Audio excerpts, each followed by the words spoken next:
السلام علیکم ورحمۃ اللہ وبرکاتہ۔ آج ہے ہمارا ڈے 22 اور ہم پڑھ رہے ہیں سورۃ البقرہ کی تفسیر۔ ہم پڑھ رہے تھے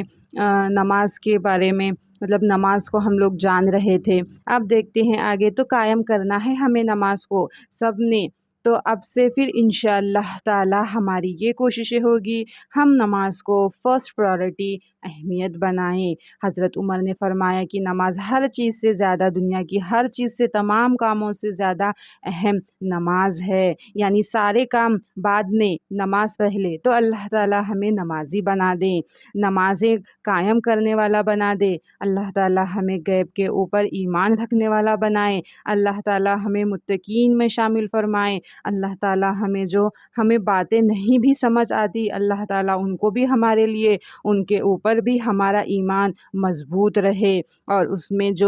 میں سے جو ان میں رزق دیا، ان میں ينفقون، وہ خرچ کرتے ہیں۔ اب یہاں پہ رزق کا مطلب کیا ہے؟ ہم پھر رزق کا مطلب مال لیتے ہیں، مال بھی ہے، لیکن رزق کا مطلب ہر نعمت جو ہمیں اللہ تعالیٰ نے فرمائی وہ رزق ہے۔ اب کیا کیا نعمتیں اللہ تعالیٰ نے آپ کو دی ہیں، سوچے۔ زندگی نعمت ہے، آپ کی اولادیں نعمت ہے، آپ کا گھر نعمت ہے، آپ کے پاس جو وقت ہے وہ نعمت ہے، آپ کی جوانی نعمت ہے، آپ کے جو سہولیات ملی ہوئی ہیں آپ کو وہ نعمت ہیں، آپ کو جو کھانا پینا ملا ہوا ہے وہ نعمت ہے، آپ کی صلاحیتیں نعمت ہیں، آپ کے جتنے وسائل ذخائر وہ نعمت ہے، علم وہ نعمت ہے، جاب یا کاروبار یہ نعمت ہے، اس میں سے خرچ کرتے ہیں، خرچ کر رہے ہیں، یعنی اللہ کے راستے میں ان چیزوں کو لگاتے ہیں، اللہ کے راستے میں ان میں سے دیتے ہیں۔ مثلا اگر مال ہے تو اس میں سے خرچ کرنا، اگر آپ کی صلاحیتیں ہیں، آپ کے پاس دیکھنے کی صلاحیتیں ہیں، سننے کی ہے، بولنے کی ہے، یا جوانی ہے، یا صحت ہے، یا زندگی ہے، ان میں وقت نکالیں اللہ تعالیٰ کے لیے، ان قوت اور صلاحیت اس کو یوز کرے اللہ تعالیٰ کے راستے میں، اللہ تعالیٰ کی مخلوق کی خدمت میں، ان کے کام آنے میں۔ اب یہ ہمیں چیزیں کہیں نہ کہیں تو یوز ہو رہی ہیں نا، علم بھی کہیں نہ کہیں لگ رہا ہے، ہماری زبان کہیں نہ کہیں خرچ ہو رہی ہے، صلاحیتیں خرچ ہو رہی ہیں، لیکن کیا وہ اللہ کی خوشنودی کے کام ہیں؟ اللہ تعالیٰ سے بچا کے نہیں رکھنا کہ وہ بس اس طرف نہیں، اپنی خواہشات میں سب چیزیں خرچ ہو جائیں۔ اللہ تعالیٰ کو راضی کرنے کے لیے دیکھیں، متقی کی ہم نے بات ہی نہیں پڑھی، نہیں، ہم متقی کی کوالٹیز، صفات، خصوصیات دیکھ رہے ہیں۔ متقی وہ ہیں جو ہر کام وہ کرنا چاہتا ہے جس سے اللہ تعالیٰ راضی ہو جائے، تو پھر وہ رزق بھی خرچ کرے گا، لگائے گا ان چیزوں کو اللہ تعالیٰ کے راستے میں۔ اس سے پہلے جوانی ڈھل جائے، اس میں سے اللہ تعالیٰ کے لیے وقت نکالے، ہمت چلی جائے، اس ہمت کو لگاتے ہیں۔ صحت کے بعد بیماری آ جائے، اس صحت کے دنوں کو غنیمت جانے اور خرچ کرے اللہ کے راستے میں کچھ، یعنی ان چیزوں کو یوز کرتے ہوئے آپ کیا اللہ کے دین کی، اس کے مخلوق کی کوئی خدمت کر رہے ہیں؟ اس راستے میں ہی لگا رہے ہیں، یا صرف اپنی خواہشات میں ہی لگے ہوئے ہیں؟ میری خواہشات پوری ہو جائیں بس تو یہ خرچ کرنا آسان کب ہوگا؟ جب اللہ کو یہ پتہ ہوگا۔ رزقناہم، اللہ تعالیٰ نے فرمایا ہم نے دیا ہے یہ رزق تمہارے، ہم تو نہیں لے کر آئے نا، پیدا ہوئے تھے یہ لے کر، اللہ تعالیٰ نے دیا ہے۔ یہ جسم، یہ جتنے جسم کے اندر اعضاء ہیں سب اللہ تعالیٰ کے دیے ہوئے ہیں، پھر ان نعمتوں سے اللہ کے راستے میں کچھ لگاؤ۔ آپ صلی اللہ علیہ وسلم نے فرمایا نہ گن گن کے نہ دو، ورنہ اللہ تعالیٰ بھی تمہیں گن گن کے دے گا۔ تو اللہ کے راستے میں دے تو گن گن کے نہ لگایا کریں۔ 2 گھنٹے لگا دیے بھائی، پیسے لے لو، وقت نہیں ہے ہمارے پاس، جس چیز کو ہم قیمتی سمجھتے ہیں وہ اللہ کو نہیں دینا چاہیے، جو ہمارے لیے فالتو ہے نا، چلو 10,000 روپے دیں، 100 نکل کر دیں، یہ آسان تھا، دے دیے، لیکن جو ہمیں اچھی لگتی ہے نا چیز وہ نہیں دیتے، جبکہ جو ہمیں سب سے پیارا ہوتا ہے اس کے لیے ہم کیا کرتے ہیں، سب سے اچھی چیز رکھتے ہیں۔ اسی طرح تو اللہ تعالیٰ نے فرمایا نیکی کو پہنچ ہی نہیں سکتے جب تک تم وہ نہ خرچ کرو جو تمہیں سب سے محبوب ہے۔ ہم وہ چیزوں کو روکے رکھتے ہیں۔ وَالَّذِينَ يُؤْمِنُونَ بِمَا أُنزِلَ إِلَيْكَ، اور وہ لوگ جو ایمان لاتے ہیں، والذین وہ لوگ، یؤمنون وہی والا لفظ ہے جو پہلے آیا ہے، بما بی ساتھ، ما جو ساتھ اس کے، جو انزلہ انزلہ ہوتا ہے اور انزلہ بھی، انزلہ اس نے نازل کیا، انزلہ نازل کیا گیا، یہ مجہول ہو گیا پیسیو ٹینس، اور نازل کیا چیز ہوتی ہے جو اوپر سے نیچے کو آتی ہے، الہ طرف، کا آپ کی طرف، الہ یہ الف لام یا الگ آپ نے دیکھا ہوگا لکھا ہوا ہے، وہی والا ہے لیکن اس کو کاف کے ساتھ جوڑ کر دیا گیا۔ اگر آپ نے یہ چھوٹے چھوٹے الفاظ کو اس طرح اوپن کر کے ان کے معنی یاد کر لیں گے، وہ بار بار یہی یوز ہوتے ہیں۔ پروناؤن اسم ضمیر ہے، تم آپ اس کے لیے آتا ہے، تو وہ لوگ کون لوگ جو متقی ہیں انہی کی بات چل رہی ہے، وہ ایمان رکھتے ہیں جو اس کے ساتھ جو نازل کیا گیا، نازل مجہول ماضی ہے نا، نازل کیا گیا، الہ طرف آپ کی، کس کو کہا جا رہا ہے، آپ کی طرف، آپ صلی اللہ علیہ وسلم کی، آپ صلی اللہ علیہ وسلم کی طرف کیا نازل کیا گیا، قرآن تو نازل کیا گیا ہے، لیکن یہاں پہ پھر ورنہ تو لکھ دیا جاتا والذین یؤمنون بالقرآن، یہاں پہ یہ تو بالقرآن ہے ہی نہیں، بما انزل الیک، اس کا مطلب ہے کہ صرف قرآن نہیں ہے، مراد قرآن کے ساتھ کوئی اور بھی چیز ہے جو آپ صلی اللہ علیہ وسلم پر نازل ہوئی، اور وہ ہے جو بھی آپ صلی اللہ علیہ وسلم نے دین کے بارے میں جتنی بھی ہماری رہنمائی کی، جس کو ہم حدیث کہتے ہیں، وہ بھی اللہ تعالیٰ کی طرف سے ہے، اس لیے کہ اللہ تعالیٰ نے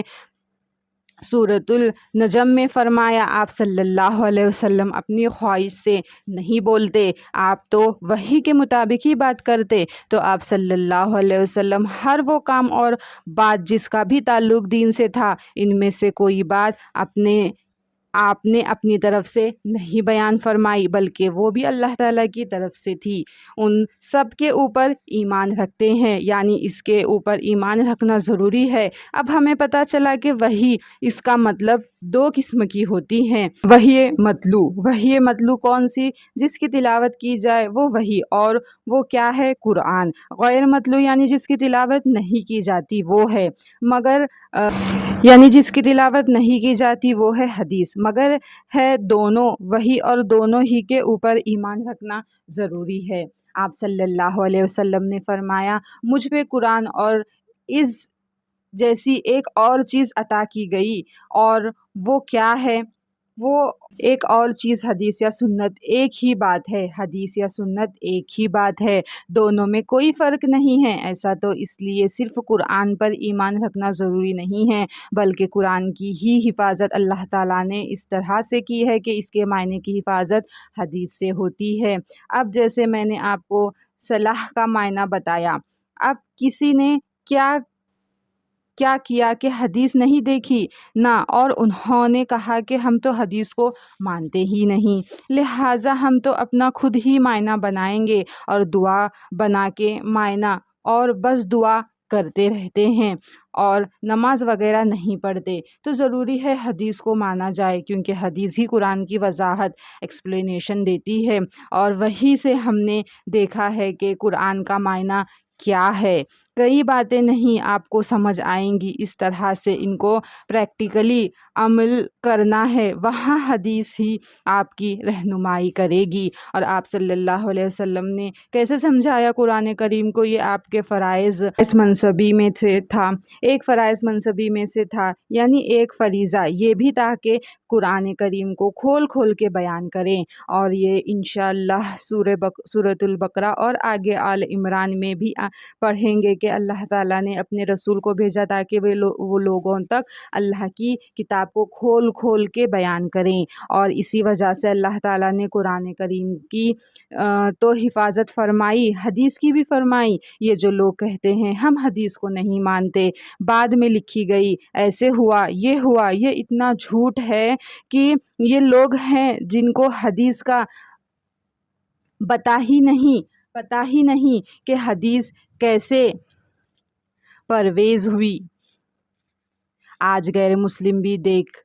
دنگ ہیں اس بات کے اوپر کہ کتنا بڑا علم ہے یہ حدیث کو قائم رکھنا۔ اللہ تعالیٰ نے ایسے لوگ پیدا فرما دیے جن کو محدثین کہتے ہیں، اتنا بڑا علم ایجاد ہوا ہے۔ آپ صلی اللہ علیہ وسلم کے فرامین کو، آپ کی زندگی کو، آپ کی بات، آپ کے تقریر، یعنی جس چیز کو آپ صلی اللہ علیہ وسلم نے اپروو منظور کرنا، کیا وہ چیزوں کو قائم رکھنے کے لیے اللہ تعالیٰ نے ایسی پیڑھی، نسل، جنریشن پیدا کی کہ انہوں نے آپ صلی اللہ علیہ وسلم کی ہر بات کو نوٹ کیا۔ اور آپ سوچیں، تصور، خیال کریں کہ آپ صلی اللہ علیہ وسلم کے فرمان کو کوڈ کرنے والے سے لے کر کتاب لکھنے والے تک جتنے لوگ شامل ہوئے، یعنی جو چین بنی، ان میں سے ایک ایک فرد کی زندگی کے پورے حالات لکھی گئی ہیں، یعنی صحابہ سے لے کر جس نے کتاب لکھی، چاہے وہ امام بخاری ہیں، چاہے امام مسلم ہیں، جتنے لوگوں سے بیان، قصہ، تقریر انداز ان سے سنا، انہوں نے ان سے سنا، جتنے سننے والے تھے، ایسے نہیں کہ کسی بھی راہ چلتے سے سن کر انہوں نے لکھی ہوئی ہے حدیث اور انہوں نے کہا میں نے فلاں سے سنا، ایسے نہیں لی گئی۔ جب کبھی حدیث کی کتابیں کھول کے دیکھے، ان کے چینس دیکھیں، کس نے کس سے سنا، جس سے سنا، علم رجال ہے، ایک پورا علم ہے، ہر ایک بندے کا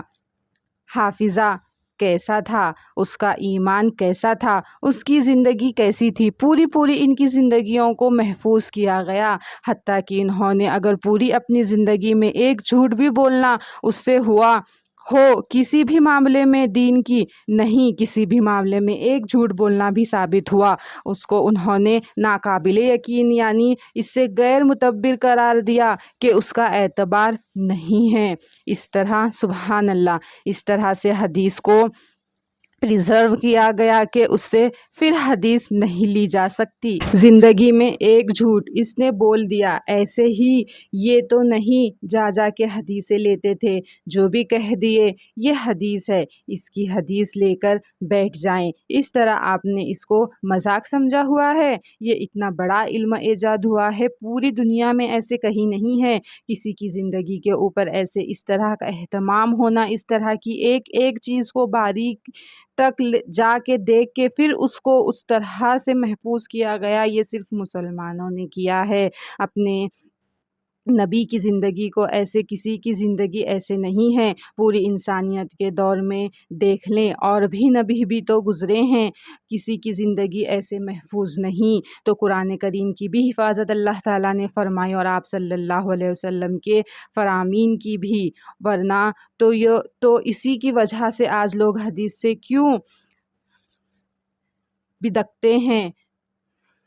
کیونکہ وہ قرآن کی من مانی تفصیلیں کرنا چاہتے ہیں، جیسے ان کو دل کرے، جس طرح سے گنجائش کہیں نکلنا چاہیں، جس طرح سے وہ تروڑ مڑوڑنا چاہیں، ویسے چاہتے ہیں۔ اب وہ صرف ایک صورت ہو سکتی ہے حدیث کو چھوڑ کے، تو ہم نے ایمان رکھا ہے آپ صلی اللہ علیہ وسلم پر جو نازل ہوا۔ تو آج ہمارا سبق ہم یہیں تک رکھتے ہیں۔ السلام علیکم ورحمۃ اللہ وبرکاتہ۔